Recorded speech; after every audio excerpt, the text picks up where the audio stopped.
कहते हैं कि औरतें जो होती है उनको कोई समझ नहीं सकता। मुझे ये लगता है कि औरतों से ज्यादा आदमी को हर कोई समझ नहीं सकता। हालांकि हर किसी की प्रतिक्रिया के हिसाब से अगर हम उसको जज करें तो हम उसे कभी नहीं समझ पाएंगे। लेकिन जब हम वाकई में किसी को समझने की कोशिश करते हैं तब हमें ये अनुभव होता है कि एक इंसान कितना गहरा है। मैं अपने पति को जब भी देखती हूँ तो मैं एक चीज महसूस करती हूँ कि वो मेरे साथ हमेशा नॉर्मल रहते हैं।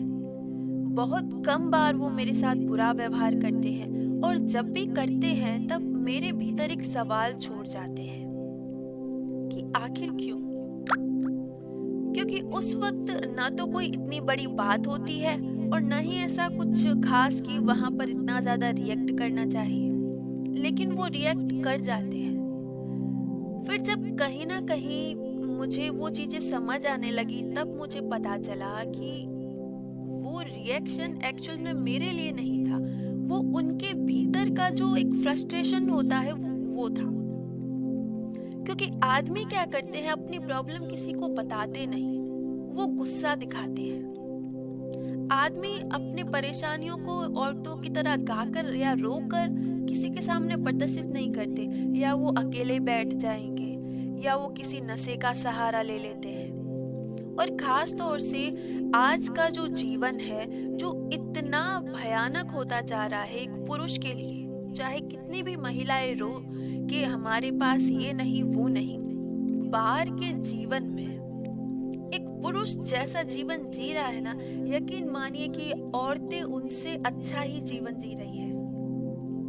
जितनी ज्यादा औरतों की सुख सुविधाएं बढ़ रही है उतना ही ज्यादा प्रेशर एक आदमी पर बढ़ रहा है। किसका? खर्चे का बोझ उठाना। और क्योंकि जब हमारी आमदनी उतनी है लेकिन अब घर वालों की इच्छाएं बढ़ जाती है तो उनकी इच्छाओं को पूरा करने के लिए वो जो जिम्मेदार व्यक्ति है उसकी भी इच्छाएं बढ़ रही है।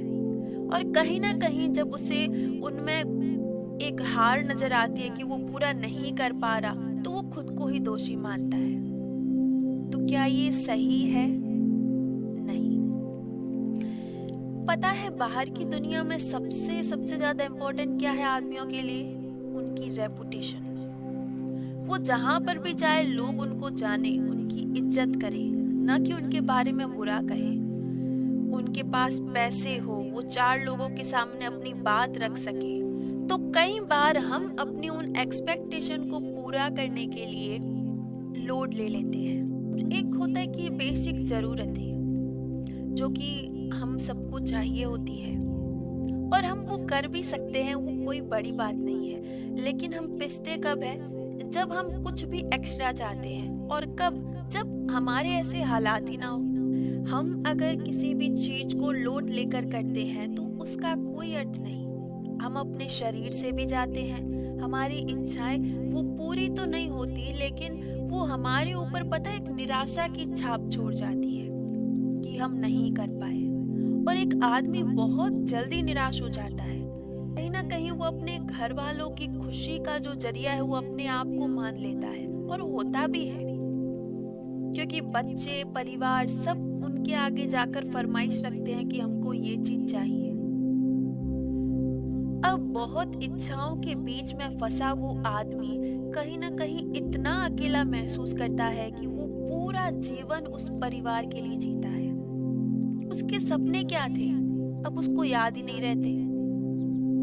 लोग कहते हैं ना कि महिला के साथ ये हो गया वो हो गया।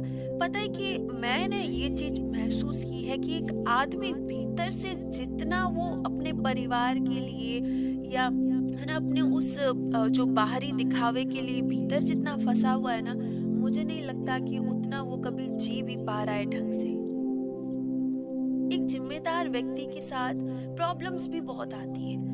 अगर आज वो सोच के गया है कि वो 2000 रुपए कमा लेगा, या ऐसी स्थिति आएगी कि जितना उसने सोचा नहीं था उससे डबल उसका नुकसान हो जाएगा।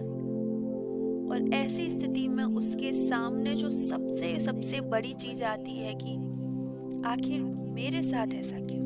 हम इस जीवन में आते हैं खुशी मनाते हैं, धैर्य के साथ रहते हैं, तब हमें कहीं ना कहीं ये महसूस होता है कि हम जी रहे हैं। दिन भर बस इच्छाओं के पीछे भागना, अपने आप को लोड देना, उस लोड में गलत काम कर लेना, नशे में जाना या अपने जीवन को गलत दिशा देना, अंत में हमें जितना दुखी करता है उतना कोई और चीज नहीं करता। मैं सच कहती हूँ कि आप अगर एक ऐसे जिम्मेदार व्यक्ति है जो अपने परिवार के लिए, उन सब के लिए जीते हैं, उनको अच्छे से अच्छा देने की कोशिश करते हैं, तो आप उन्हें सबसे पहले एक चीज दीजिए कि कम इच्छाएं रखें और ज्यादा संतुष्ट रहें। जब आप उन्हें ये चीज सिखाएंगे तब आप ये चीज महसूस करेंगे कि वो एकदम से आपकी बात नहीं मानेंगे। लेकिन जब वो नहीं मानते हैं फिर भी आप उन्हें वही कोशिश कीजिए, क्योंकि ज्यादा इच्छाएं जितनी ज्यादा उनकी बढ़ेगी उतना ज्यादा लोड आपको झेलना पड़ेगा। और हो सकता है कि एक दिन आप इतनी बुरे तरीके से ओवरलोड हो जाए कि आप खुद को ना संभाल पाए। पता है, पहले भाई भाई का सहारा हुआ करता था, लेकिन आज का युग ऐसा हो चुका है कि घर में दो औरतें साथ में रहना पसंद नहीं करती। उस वजह से उन दोनों भाइयों को अलग होना पड़ता है। कल अगर एक बुरे समय में एक आदमी दूसरे आदमी के काम आ सकता था, आज इतनी भयंकर परिस्थिति की बुरे समय में वो अपने भाई के पास नहीं जा सकता। और ये सारी जो चीजें हैं ये कहीं ना कहीं इतना एक आदमी को अकेला करती है कि इस खुशी में तो सब उसके पास आ जाते हैं, लेकिन जब उसे जरूरत पड़ती है ना तब वो किसी के सामने नहीं जा सकता। इसलिए पहली इम्पोर्टेंस खुद को भी दीजिए, इच्छाएं पूरी कीजिए, परिवार वालों को खुश रखिए, लेकिन उन्हें ये भी समझाइए कि परिवार को जोड़े रखना कितना जरूरी है।